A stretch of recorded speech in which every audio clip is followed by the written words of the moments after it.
नमस्कार दोस्तों, जिया डिफेंस में आपका स्वागत है। दोस्तों, आज हम बात करने वाले हैं तुर्की के हुरजेट फाइटर जेट के बारे में। जी हाँ दोस्तों, तुर्की के लाइट अटैक फाइटर जेट हुरजेट के बारे में आज हम बात करने वाले हैं, क्योंकि वो हैंगर से बाहर आ गया है। आज दोस्तों, इंटरनेट पर एक वीडियो में हुरजेट प्रोटोटाइप तो ट्रेनर द्वारा हैंगर से बाहर निकलते हुए देखा जा सकता है। तुर्की एरोस्पेस इंडस्ट्रीज द्वारा विकसित विमान तुर्की विमानन की सबसे बड़ी महत्वाकांक्षी परियोजना में से एक है। 2023 में पहली उड़ान भरने के लिए स्लेट किए गए हुरजेट प्रोटोटाइप में अभी तक इसके इंजन स्थापित नहीं हुए हैं। हालांकि इंजन लगाते ही विमान की ग्राउंड टेस्टिंग शुरू हो जाएगी। दोस्तों, इसके अलावा TAI हुरजेट की पहली उड़ान से कुछ समय पहले विमान के इलेक्ट्रॉनिक सिस्टम का परीक्षण करने की योजना है। कहा जा रहा है कि हालिया विकास विमान के विकास के लिए महत्वपूर्ण समय सीमा को पूरा करने के लिए एक महत्वपूर्ण कदम है। हुरजेट एक सुपरसोनिक ट्रेनर विमान है, टर्बोप्रॉप हरकस का उत्तराधिकारी होगा।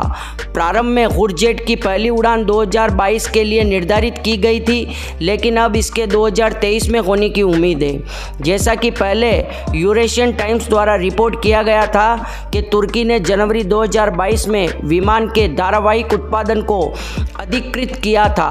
हुरजेट सेवा में तुर्की के पुराने नॉर्थरोप F5 लड़ाकू विमान और T-38 टेलोन प्रशिक्षकों की जगह लेगा। उन F5S में से एक 6 दिसंबर 2022 को दुर्घटनाग्रस्त हो गया, जब विमान के इंजन में से एक पक्षी से टकराने के कारण बिजली चली गई। नवंबर में प्रकाशित एक वीडियो के बाद यह पता चला कि पहला T-FX प्रोटोटाइप असेंबली लाइन का आकार लेना शुरू कर रहा है। रिपोर्ट के अनुसार तुर्की 2023 में पहला प्रोटोटाइप पूरा करने की योजना बना रहा है, जो विशेषज्ञों का सुझाव है कि यह एक अविश्वसनीय आशावादी समय सीमा हो सकती है। दोस्तों, TAI ने जून 2019 में पेरिस एयर शो के दौरान TFX का मौका प्रदर्शित किया था। TAI के अध्यक्ष और CEO टेमेल कोटिल ने कहा कि यह यूरोप का सबसे अच्छा लड़ाकू विमान होगा और प्रोटोटाइप 2025 में उड़ान भरेगा।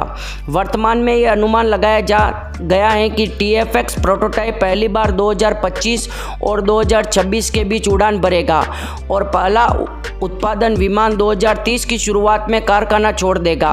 हालांकि यह भविष्यवाणी भी अंततः बहुत आशावादी साबित हो सकती है। विशेषज्ञ यह भी भविष्यवाणी करते हैं कि अंकारा समय पर धारावाहिक उत्पादन शुरू करने के लिए विमान की गुप्त क्षमताओं से समझौता करेगा। इस वजह से शुरुआती मॉडल सबसे अच्छे रूप में अत्यधिक उन्नत 4.5 पीढ़ी के विमान होंगे। भारत के तेजस के लिए एक प्रतियोगी अन्य सुपरसोनिक ट्रेनर की तरह हुरजेट को भी हल्के लड़ाकू विमान के रूप में इस्तेमाल किया जा सकता है। इसकी अधिकतम गति 1.2 मैक है, जो 45,000 फीट की छत है। टाई ने 2018 में हुरजेट प्रोग्राम शुरू किया था। विमान को अधिकतम 3,000 किलोग्राम का पेलोड ले जाने के लिए डिज़ाइन किया गया है, जिसमें युद्ध सामग्री, राडार उपकरण और एक कैमरा शामिल हो सकता है। हुरजेट आधुनिक एवियोनिक्स और उच्च प्रदर्शन विशेषताओं वाला एक single inject tandem seat trainer विमान है। विमान का उद्देश्य समकालीन पायलट प्रशिक्षण का एक अनिवार्य हिस्सा करना है। लड़ाकू संस्करण का एक युद्ध क्षेत्र बल गुणक है, क्योंकि इसकी मिशन क्षमताओं की विविध रेंज और बड़े पेलोड है। यह क्षमताएं इसे उसी श्रेणी में रखती है जैसे इटली M346 मास्टर, भारत से तेजस और दक्षिण कोरिया के T-50 गोल्डन ईगल।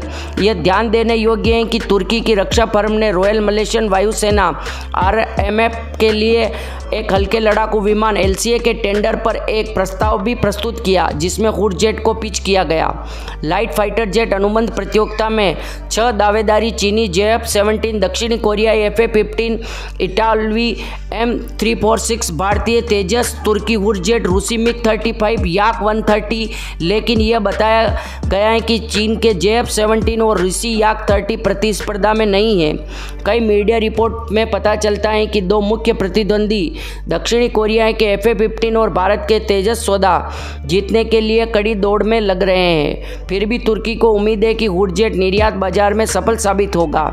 शायद कोरिया के T-50 और उसके लिए F-50 लड़ाकू संस्करण की बढ़ती प्रतिबद्ध एक अनुकरण कर रहा है। तुर्की की खरीद अधिकारियों के अनुसार तुर्की सेना द्वारा इसके आयोग के माध्यम से युद्ध सिद्ध हो जाने के बाद हुरजेट के पास तेजी से निर्यात बाजार। एक खरीद अधिकारी ने कहा, जारी बातचीत निर्यात के लिए धारावाहिक उत्पादन शुरू करने के सरकार के इरादे को औपचारिक रूप से एक बूस्टर रही है। कहा जा रहा है कि इस ट्रेनर एयरक्राफ्ट का तेजी से विकास है एरोस्पेस उद्योग के लिए महत्वपूर्ण उपलब्धि का प्रतिनिधित्व करेगा।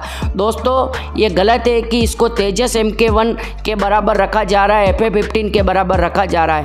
तेजस एयरक्राफ्ट में एयर टू एयर रिफ्यूलिंग करने की टेक्नोलॉजी है, इसमें आर्टिफिशियल इंटेलिजेंट और उसी के साथ बहुत सारे टेक्नोलॉजी और ये हथियारों के साथ युद्ध लड़ सकता है। जबकि तुर्की का हुरजेट फाइटर जेट ऐसा नहीं कर सकता, वो केवल ट्रेनर विमान है। जिस प्रकार से हमारा TF-25 विमान है जो हमारा ट्रेनर विमान है, उस तरह का विमान है और उससे भी ज़्यादा तकनीक नहीं है। केवल तुर्की अपने आप को भारत के बराबर साबित रखने के लिए इस लाइट कॉम्बैक्ट एयरक्राफ्ट को जल्दी से पिच कर रहा है। जहां भारत पिच करता है वही इस एयरक्राफ्ट को पिच करता है और भारत की बराबरी करना चाहता है।